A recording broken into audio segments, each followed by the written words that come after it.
the Worms war begin? Well, Worms initially started as a one-man project. It was conceived by a chap called Andy Davidson.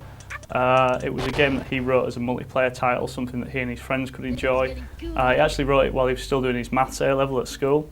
I think it was a bit of an ambition or a dream for Andy that one day the game might get published, so he took it to a trade show in the UK. Team 17 stumbled upon it and signed both Andy and the game up. It came in-house, it was developed, it came out first on the Amiga, it was launched in 1995. The game came out at a time when 3D graphics were popular. You had consoles like the PlayStation coming into prominence, so from some quarters it initially received a little bit of short shrift because it had a simple appearance, but it was difficult to argue with the addictive quality of the game, and it went on to become a commercial and critical success. How has Worms changed? Well, over the years there's been quite a few iterations of Worms. The most dramatic change probably came in the mid-2000s. The game made a couple of appearances in 3D. These appearances were solid enough titles, but they seemed to have a little bit of a mixed reaction, and that was mainly due to the fact that there were natural changes to the gameplay brought about by the game just being in 3D. It lost a little bit of its defensive qualities, some of the strategy suffered a little bit, and it became more difficult to make shots in 3D and so on and so forth. Following those 3D versions, you got the emergence of digital platforms like the Xbox Live Arcade service from Microsoft, Sony's PlayStation Network, the App Store, etc. And when we launched on these platforms, the game went back to its 2D roots and sort of got a new lease of life, really, because it was really successful on those platforms. Can you tell me about your own involvement in the series? To some degree, I've been involved with every Worms game, almost every Worms game since 1999, starting with Worms Armageddon on the PC.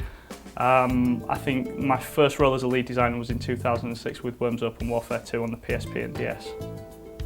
So, if my maths are right, the original was 17 years ago, and brings us to Worms Revolution. Can you tell us more about Worms Revolution? When we first sat down to think about what we wanted to make in this latest Worms game, our first port of call was to establish some aims.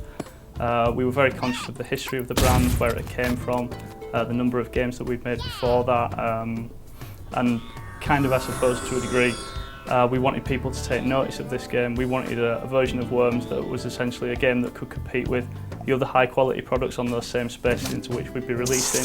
We didn't want to make just another Worms game.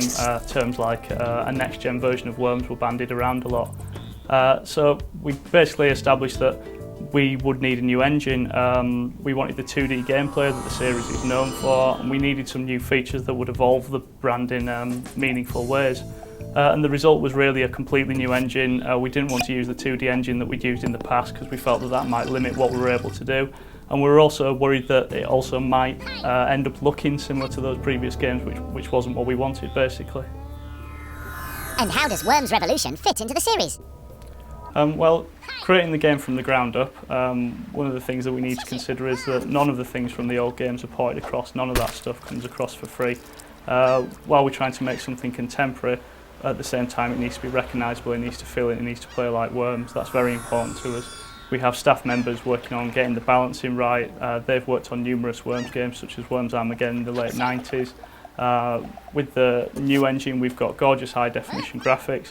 We get a 3D landscape that, thanks to some very clever tech, deforms to the same resolution as the 2D games. The game loses none of its defensive strategy with the landscape being in 3D. If anything, we've got a host of new features such as different types of worm, physics objects, dynamic water.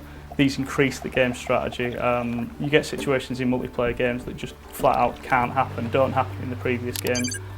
Each of these new features as well also allows us to bring something new to the single player experience. We can employ these to make more interesting missions, more interesting puzzles.